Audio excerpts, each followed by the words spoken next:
Mesdames et messieurs, en vos grades et qualités, ce fut un très grand honneur pour nous d'accueillir à Villers-Cotterêts, à la Cité internationale de la langue française et aujourd'hui à Paris, dans ce grand palais rénové, le 19e sommet de la francophonie. Je veux remercier l'ensemble des participants venus du monde entier, puisque ce sommet rassemblait plus de 100 gouvernements, à la fois les 88 membres de l'Organisation internationale de la francophonie, mais aussi des pays invités, des organisations internationales, des représentants du monde de l'entreprise, de la culture, du monde universitaire. Au total, ce sommet a réuni près de 50 chefs d'État et de gouvernement, y compris des représentants de régions engagées dans la francophonie. Cela dit bien la vitalité de notre organisation. La francophonie, en effet, je veux le redire ici, est un espace d'avenir. Nous sommes sur tous les continents, avec plus de 320 millions de locuteurs et bientôt la 3e langue parlée au monde. Nous accueillons en outre de nouveaux membres cette année, l'Angola, le Chili et de nouvelles régions avec le land allemand de la Sarre, la province canadienne de la Nouvelle-Écosse et la Polynésie française, et Ghana et Chypre sont devenus quant à elles membres de plein droit. Tous ensemble, nous avons évoqué les sujets qui comptent pour nous tous, avec le double objectif d'accélérer la coopération au sein de la francophonie dans les domaines économiques, éducatifs et culturels, mais aussi de porter ensemble une ambition commune sur les grands enjeux globaux et la solution des crises. Je veux tout particulièrement remercier pour son travail à cette occasion Madame la Secrétaire Générale, chère Louise, pour tout le travail fait par l'organisation sur ces sujets. Alors, s'agissant de la paix et de la sécurité, notre sommet a été marqué par l'actualité dramatique du Proche-Orient. Nous avons dit notre solidarité avec le Liban. Nous sommes exprimés unanimement en faveur d'un cessez-le-feu immédiat et durable et avons dit notre engagement pour la désescalade des tensions dans la région. Nous voulons la paix et la sécurité pour tous. Je remercie notamment nos partenaires de l'OIF d'avoir approuvé l'organisation par la France d'une conférence internationale de soutien au Liban qui se tiendra ce mois d'octobre. À Haïti, l'OIF et le Canada tout particulièrement, dont je salue l'engagement, sont mobilisés. Nos amis haïtiens ont tout notre soutien, nous l'avons rappelé, la discussion à huis clos a illustré celui-ci. En Guinée, la mise en place d'un mécanisme de suivi des États suspendus a conduit à la réintégration du pays au sein de l'organisation pour ce sommet. Et je vous remercie, Madame la Secrétaire Générale, pour les efforts menés à ce titre. Au nom de nos valeurs communes, nous avons aussi formulé un message conjoint sur la fin de la guerre, à Gaza comme en Ukraine. Pour nous, il n'y a pas de double standard. Une vie égale une vie. C'est pourquoi nous avons aussi dit notre préoccupation concernant la catastrophe humanitaire au Soudan, à l'occasion de ce sommet. Nous avons partagé notre soutien à l'Arménie, et le Premier ministre a eu l'occasion de s'exprimer clairement lors de notre huis clos. Nous avons aussi redit l'importance de parvenir à une solution durable des crises dans la région des Grands Lacs, apporter notre solidarité avec la RDC, appeler au respect de sa souveraineté, demander une solution régionale et appeler aussi à tous les efforts de sécurisation et de démilitarisation qui sont attendus de chacune des parties prenantes. Sur le Sahel, nous avons exprimé notre volonté que l'OIF soit force de proposition et d'action, comme elle l'a été à l'égard de la Guinée. Sur les questions essentielles du climat, de l'environnement et des grands enjeux qui concernent la planète tout entière, nous avons décidé de lancer des consultations francophones en amont des échéances à venir, qu'il s'agisse de la COP Climat ou de la Conférence des Nations Unies pour les océans. Nous avons redit notre ambition sur le financement de l'adaptation pour lutter contre le changement climatique, pour compenser les pertes et dommages. Et il y aura un travail conjoint de la francophonie pour préparer la conférence des Nations Unies sur l'océan de Nice et en particulier obtenir les ratifications du traité dit BBNJ en ce sens. Nous sommes aussi mobilisés sur les enjeux de santé mondiale autour des projets de l'Organisation mondiale de la santé. Je pense à l'Académie mondiale de la santé qui se constitue à Lyon et qui aura un impact important pour la formation des professionnels de santé, en particulier pour le continent africain.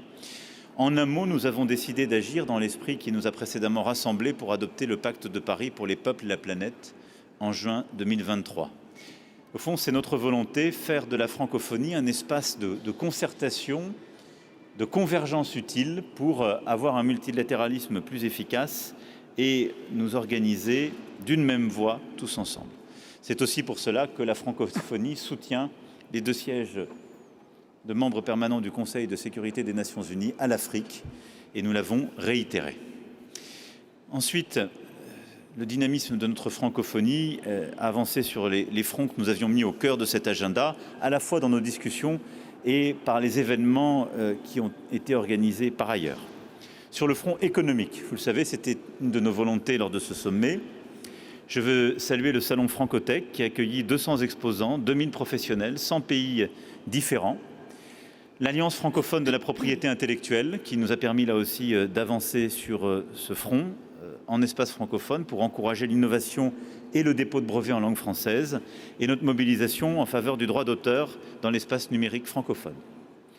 Nous avons aussi défini une mobilisation inédite pour une modération dans la langue française et lancé l'appel de Villers-Cotterêts aux grandes plateformes numériques qui a été co-signé par plusieurs régulateurs mais aussi grandes plateformes qui sont engagés à des mesures concrètes en faveur de la transparence, de la modération et pour la lutte contre les discours de haine en ligne.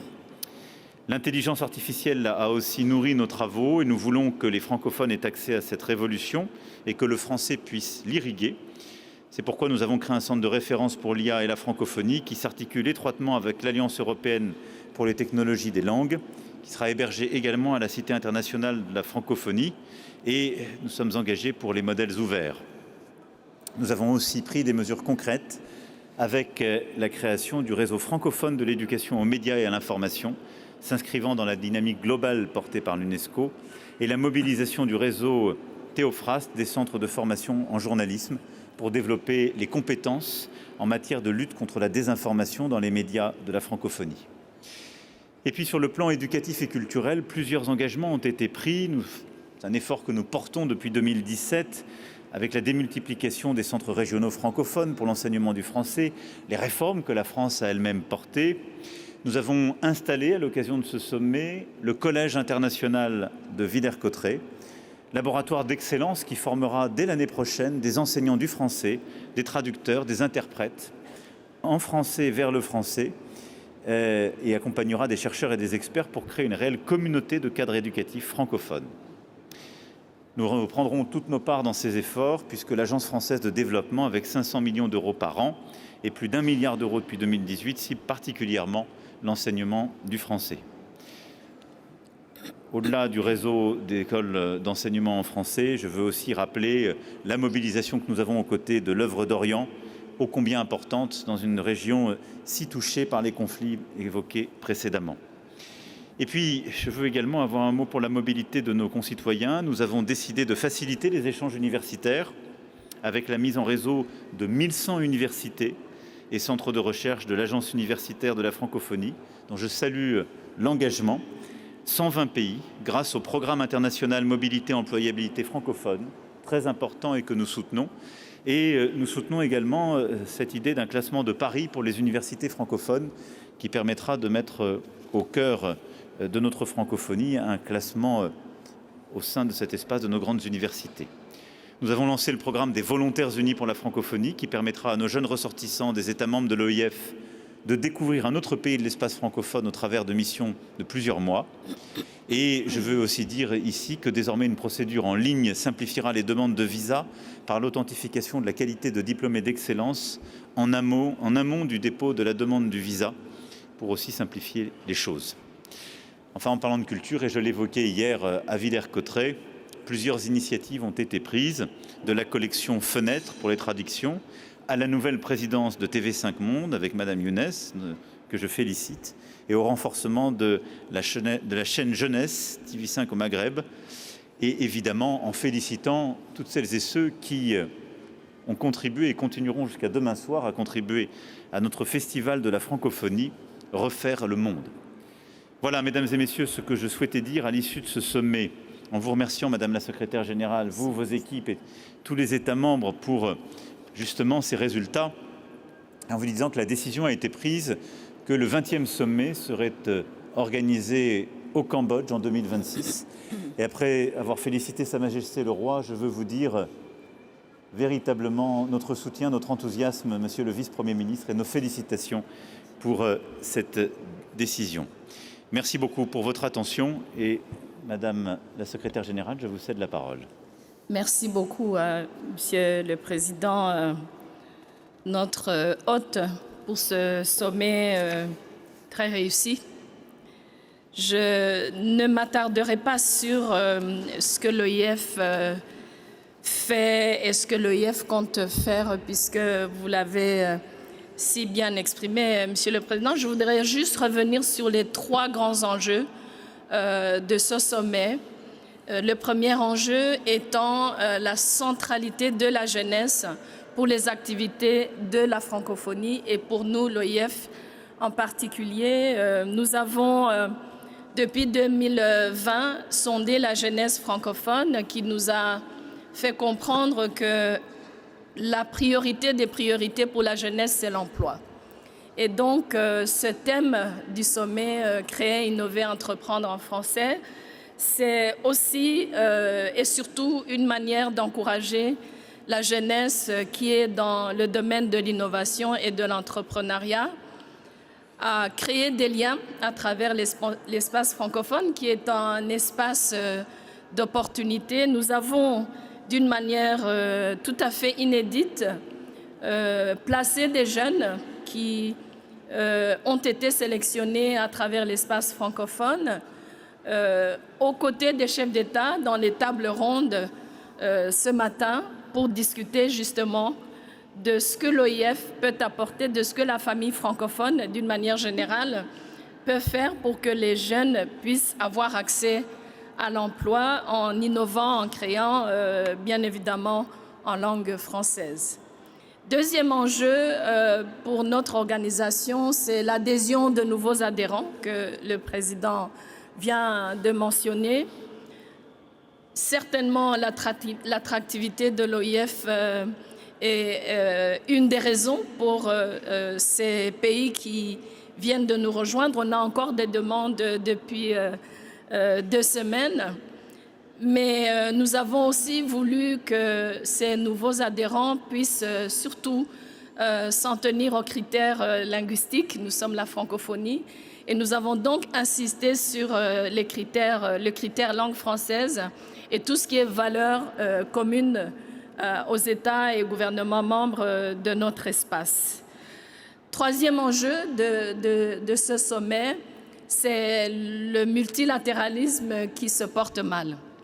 Et le sujet de la discussion à huis clos des chefs d'État était autour de ce gros sujet qui a aussi occupé les chefs d'État à New York lors de l'Assemblée générale il y a une dizaine de jours.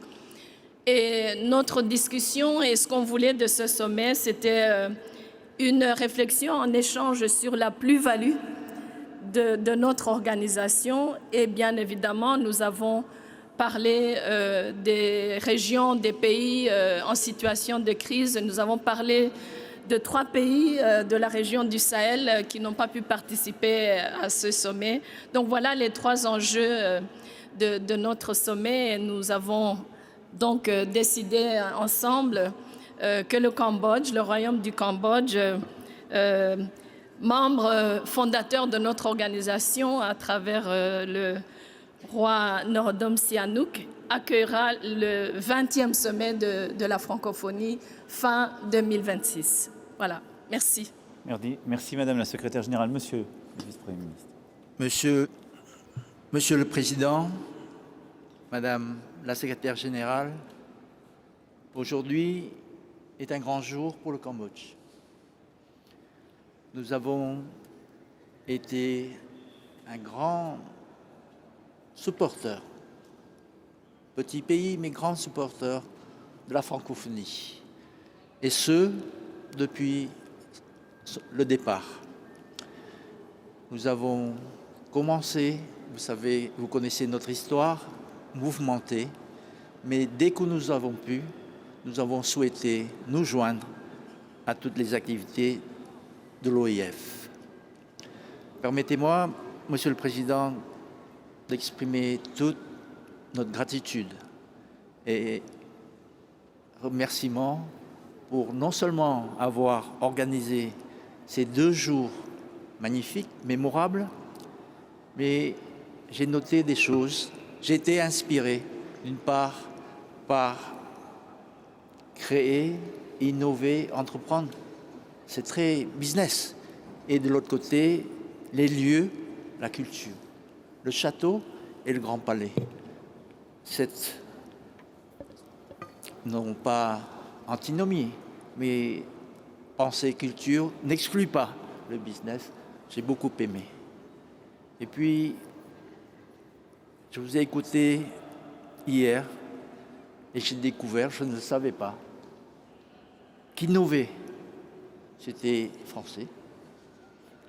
Attractivité, vous avez commencé, était français. Après, innovation était français.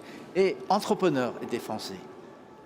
Et donc, c'est vrai, la langue française et le monde francophone a un rôle à jouer dans ce mouvement économique. On aurait pu penser, en vivant dans d'autres pays, que la technologie, l'innovation, le numérique serait le domaine réservé de certains pays. Or, j'ai conscience, et nous-mêmes au Cambodge, je vois que ce n'est pas le domaine réservé. Donc, ce thème nous encourage tous, le Cambodge, comme d'autres pays membres, à y travailler davantage. Je ne manquerai pas de me tourner vers les pays membres qui ont soutenu la candidature du Cambodge pour que nous arrivions à ce jour, je dirais, mémorable.